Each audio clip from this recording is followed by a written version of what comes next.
Once upon a time, two retired teachers decided to convert their garage into a pottery studio. Along with their daughter and son, they built a business around the idea that the world could use a little more art and a lot more artists. We're the Kaya family. Welcome to Wocky Pots. Hi everybody, how you doing? How you been? How are things? Shane and Diana here again for coffee time number 16. So lots of stuff to talk about during this week's episode. Let's start with some of the things that we did last week. Diana, what do we got? Yes, we had an awesome week. Our new schedule really seems to be working. So kind of streamlining things, which is great. We had 2 art classes last week. Yep, I'll show some pictures from the classes also so you can kind of see what we were doing. It was a lot of fun. We did. We had a great time. Great groups of children. Also, we had one day that we spent just glazing pieces, and that was a nice day too. We also had several people come in last week to glaze. We were laser focused on glazing. Yes. Mr. B came and worked on his ear plate, and so that was a lot of fun. And then also we got in our approval for the Chincoteague Island Farmers and Artisans Market. Yay! That means we're allowed to set up, and yay, we can set up. But oh my goodness, it's going to be a lot of fun. Yes. I can't wait. 42 weeks. Yep. Well, not 42. 42 setups. 42 setups. Some of those are 2 setups a week. So it'll be great. It'll be great. Yes, it'll be fun, and it'll be a great chance for us to consistently make an appearance. Great. So I'm looking forward to that actually. And then we had a couple of days that we got to spend just making pottery. It's so great just to be able to sit and concentrate completely on the action of making things.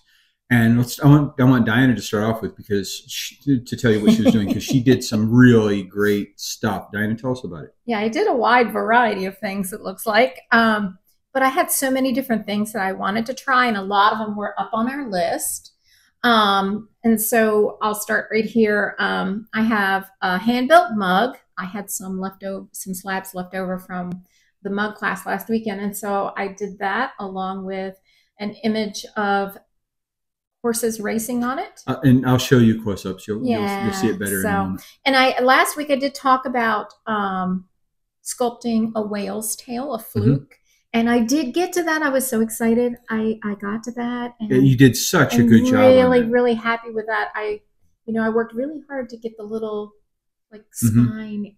I don't know what that part is actually called, but it is raised up.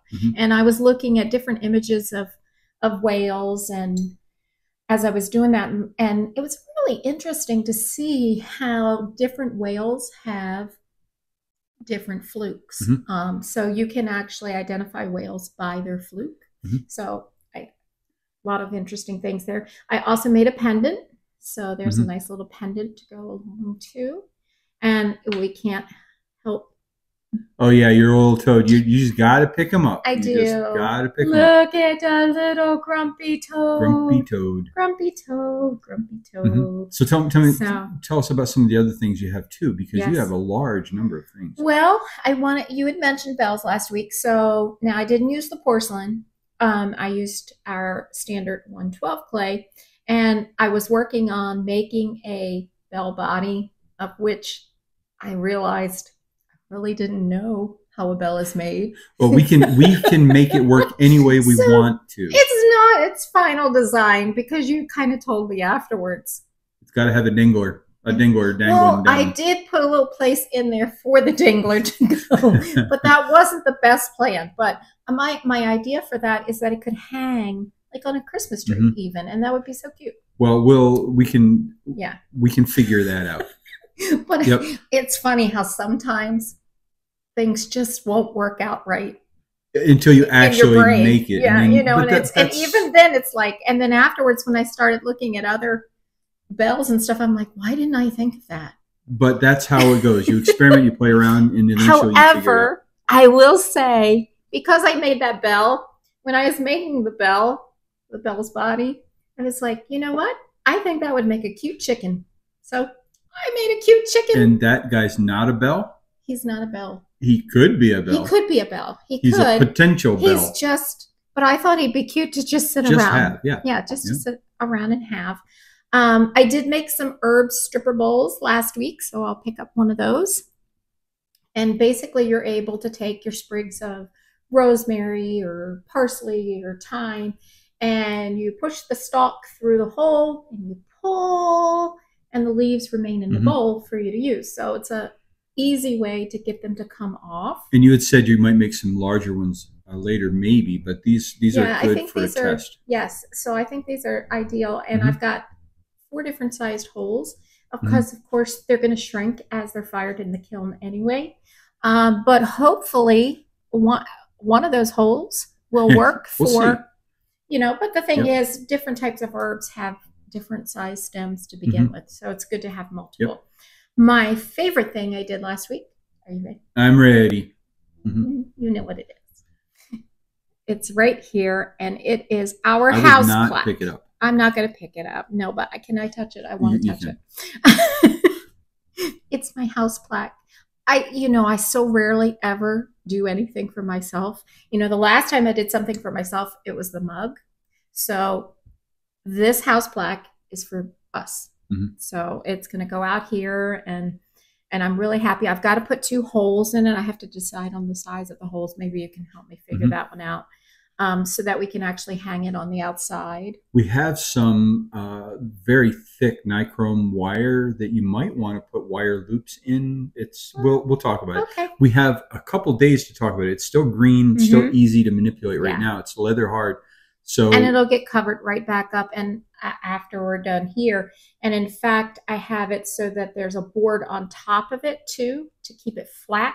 Because one of the things about clay is when it's a flat piece and it wants to just kind of curl up at the ends due to drying rates. Right. It dries slightly differently at different spots. Yeah. And that causes it to shrink slightly differently in different spots. And that's where the bending and the bowing comes from a lot of times. Of all the things I made, I have to say, this is my very favorite, and the chicken comes in. Yeah, they're very cool. So you made lots of stuff, and I made a couple of things too. Yes, lots of things. Well, only a couple different kinds of things. So I made some more of these very small mugs, and I had said that I wanted to make some more, slightly more imaginative, different looking ones. So I've got some very, very small ones. This taller one is one of my favorites. And then we've got some with texture and some with different design handles, and some with no handles at all. This one is just a drinking vessel. That one actually feels really good in your hand, because I was noticing when I was picking them up. And then I put 5 pounds on the wheel and made a little 5-pound bottle, which is, I need to be able to get a taller one out of 5 pounds, but that wasn't too bad at all. And then I put 10 pounds on the wheel and got this. And yes, I know that's not a very big pot for 10 pounds. I think it's very big. But eventually, this is like my practice for something else that's coming up, and we'll talk about that in a minute. But it was surprisingly not as difficult as I thought it would be. So I'm not going to be afraid of throwing larger amounts of clay on the wheel. This was 10. The next step up would be 12 or something like that, and we'll see what I can do. I was trying to keep a familiar form, so you'll see the shape is very much like what I've usually done. But now that I know that it's possible, I can go ahead and start experimenting with different forms and see how it goes. Now, important to note, we did all of this on Friday.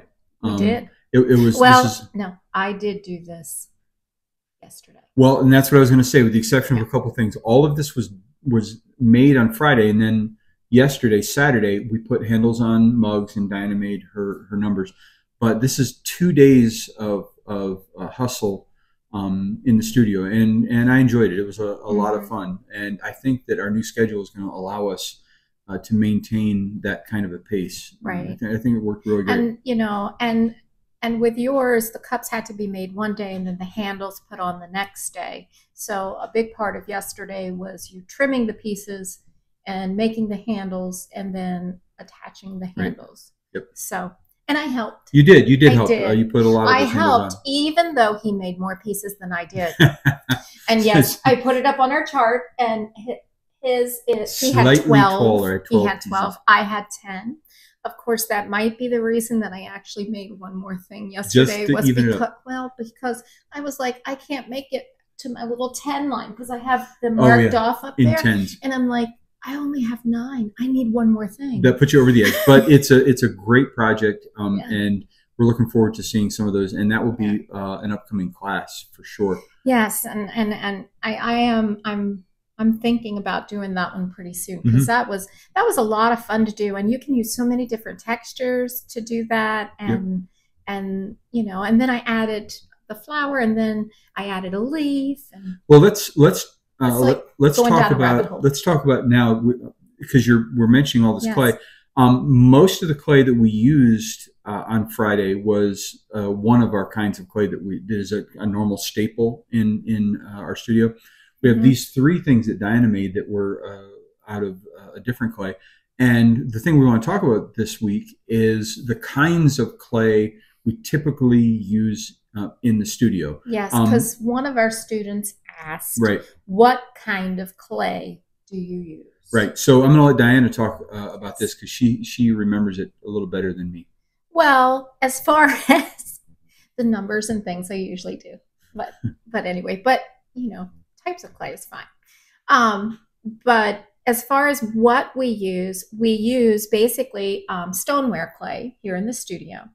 But the specific types of stoneware clay that we use is Standard 112, which is our brown speckle. And Standard is the name of the company. Company that makes it, yes. Standard Clay Company 112 is the name. Yes, and so all of your pieces over there were the Standard 112, and all of mine were the Standard 112, with the exception of the herb stripper bowls, which was from the Kentucky Mudworks Company. It's also stoneware clay, but this is Sheltoe Brown. Stoneware can come in different colors, so you can get stoneware that's white or gray or brown or black. And it can have speckles in it. It can have grog in it to make it easier to work with. So grog is fired and then crushed pottery pieces that are added into clay that help give it a little more body to work with and a little rougher texture when you're working with it. But they can hold shapes a little better. And there are other, like it may be less likely to crack in the kiln and stuff. The way I think of it is this. Are very, very smooth clays, like the brown that we have here that doesn't have any grog or particles in it, are kind of like cement in how homogeneous they are. They're kind of like one thing all the way through. And then the other kinds of clay that we use, like our Standard 112, is more like it's more like concrete, right? Where you take cement and you mix gravel with it, and that gives you concrete. Gravel in concrete has a similar function to grog in clay. It gives a little more support, a little more body, makes it a little, in my opinion, a little stronger and a little less likely to crack. Right. And the reason that we use the 112 so much is honestly because that was the clay we started with. When you taught high school, you used earthenware clay in the classroom. We fired at a much lower temperature. Yes. But with our stoneware clay, we fire to cone 6. And that is the cone that the particular clays we have need to be vitrified, which means need in order to be at their strongest so that they... And most waterproof. Most waterproof, yes. Because with earthenware clays, you have to glaze the piece in order to... Use it for dinnerware, right? Yes. And the particles in earthenware are not as close together as stoneware. So therefore, earthenware isn't as, I'm thinking what the word is I'm looking for. Dense? I don't know if that might be it. Thank you. Yes. And durable. That's it. That's it. And, you know, sometimes those words just go... Right. And then we do have another type of clay in the studio that we are going to be using, and that, of course, is porcelain. Yep, that's a new kind of thing. And the bell that Diana made over here, eventually we're going to be making porcelain bells. This was just a prototype, and And lots of things need to be fixed about it, but that's okay. But that's okay. One of the reasons we're experimenting with the standard 112 is because we have 250 pounds of it, whereas with the porcelain we only have 25 pounds. So we don't want to do too much screwing around with that for practice, because we don't have that much, and we're not completely sold yet on whether or not it's going to be a staple in our studio. If you'll remember, there was a time when we were testing the Sheltoe Brown to see if we liked it, and we loved it. So it became a normal clay for us. The porcelain is going to be very much like that. We're going to test it, use it a little bit, and then if we like it, we'll get more and make things out of it. And the particles in porcelain are even packed more tightly together, so it's even more dense than stoneware. Your fine tableware is often made from porcelain, and that's why. That extra strength means that you can make things out of it thinner that have a similar strength, and that means that you can make things out of porcelain that are actually translucent, that will let some light come through. And it's very, very beautiful media to work with. I hope we actually get to that point where it's a normal thing. It's about 30% more expensive than our regular clays. So it's not something that we're going to just transfer one into one kind of clay immediately. We got to kind of make sure that it's something we want to carry, and then we'll go back and forth. It would be great, I think, for us to have 3 different kinds of clay. I love the speckled 112. I love the Sheltoe Brown, and if we end up loving the porcelain, that will be the white clay that we use. We've used other kinds of clay in the studio. I still have a few pounds of black clay that I absolutely love working with, but it looks pretty ugly under most of our glazes. So I'm not sure that we would ever use black clay as one of our main but I will say the Sheltoe has been looking beautiful. Right. It really seems to show off the glazes, and we have to be careful what glazes we use, but glazes like this, I think, just look fantastic on the Sheltoe Brown. And with the Sheltoe Brown, too, I like to leave part of it exposed so that you see the raw clay. The clay itself is beautiful. Yes. We really like it. It's gorgeous. And it's so smooth. Yes. So I hope that answers the question, what kind of clay do you use? Yep, that's our normal clay for now. Yes. Yep. But we're always looking to see, might be something else. We're not afraid of trying new kinds of clay. The only real restriction we have, and it's not even a restriction, is that most of the firing we do in our kiln is at cone 6. So if we're going to experiment with clays, we're probably going to experiment with clays where we don't have to have a different firing schedule on our kiln. We want to be able to fire at the same cone for everything. But if we experiment with low fire stuff or even high fire stuff, we're going to have to make sure that's the only thing in the kiln at that time. Our kiln is capable of consistent firing at cone 10, but that is much, much hotter than our normal cone 6 that we normally fire at. And when we do the raku stuff, that will fire at a much cooler temperature. So that is actually different clay. Alrighty. So we're going to go ahead and talk about the week ahead. Dun, dun, dun. This is future Wocky Pots. What's going on this week at Wocky Pots? We have a glaze load going in. Can't wait. Got some great stuff already started for that. However, you're not going to be able to open that kiln. Why? Because I'm going to be gone. Oh, that doesn't mean I can't open it. That means you don't want me to open it. No, you always sneak a peek, but you can't. I promise. You can't look past the top. But I can look at the top. Well, I guess I give you that because I'm going to be gone for several days. Okay, I may or may not sneak a look into the kiln this week, but some of the glaze stuff that we've got going in is really pretty. I can't wait to see it. And besides, I'll just make sure none of it is our stuff on the top. Oh no! Okay, that's dirty pool. But you could do that. That would keep me from worrying too much about our stuff. You're right. Yeah. So, but okay. So what else this week? Glazing. Yes. Our 2 art classes again, our Tuesday and our Thursday art class. So we're on to the second principle of art this week. The first one was last week. Went great. Yes. So looking forward to it this week. And then I'm leaving right after our art class on Thursday to go away for several days. Right, the sisters' weekend. Yay! Me. So my sisters have adopted Diana as their sister, and they once a year they go away and they do I don't know what they do, but they do lots of fun stuff. My brother-in-law, Tony, is paying for all of us to have a pedicure. Wonderful. On their Thank feet. you, Tony. On their feet. I can't imagine.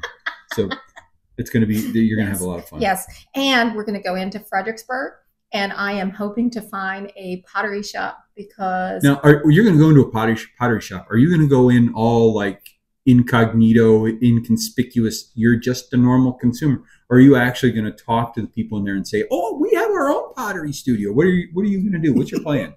I'm going in to actually meet them and hopefully make a new friend. Right, that's a good way to go in. Right? And I'll take our cards with us too. So, and then that way I'll give them my card and just talk about pottery. You know, it seems like everywhere I go, you know, if you go in and you tell them that you do it also, and you show your excitement and enthusiasm for it, they're excited and enthusiastic to meet you also. Generally speaking, potters love what they do, and they love the act of creating stuff.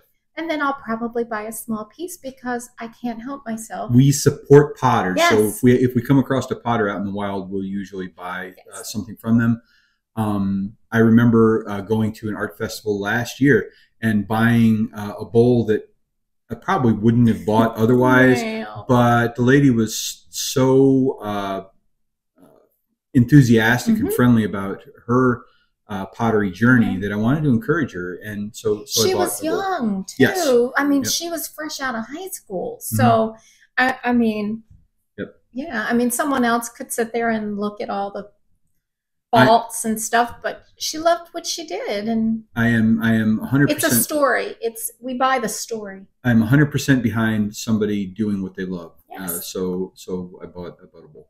Yes. So I am hoping that I'll get some time this week maybe to make a few things. I'm not sure about that though. I'm not making any promises. Right. The only thing I know I'm going to be doing this week, like I don't plan on making any more cups. Like that's all the cups I want to do in a day. This is 1 day's of cups, 1 day's worth of cups.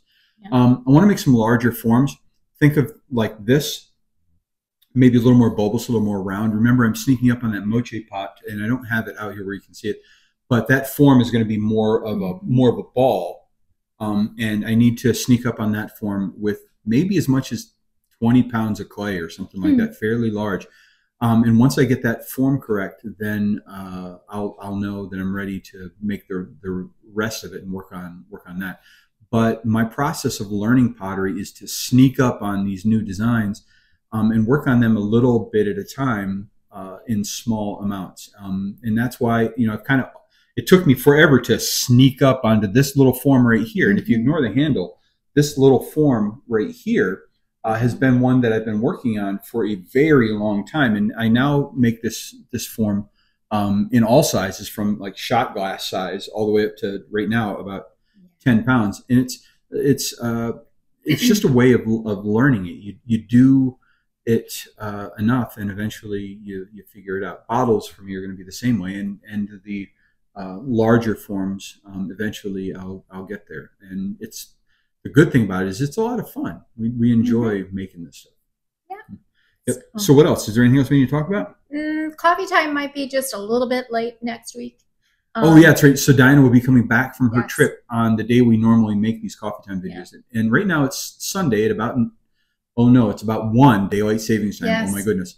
So Diana is going to be coming back from her trip next Sunday, but she's bound and determined she's going to do a coffee. My thought, but you know, I could surprise her and just film it all by myself next Sunday. Oh my goodness. Wouldn't you be lonely?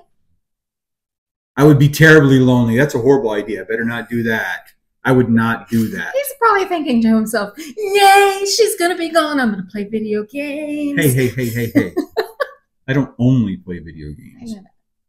I know. I also ride a motorcycle.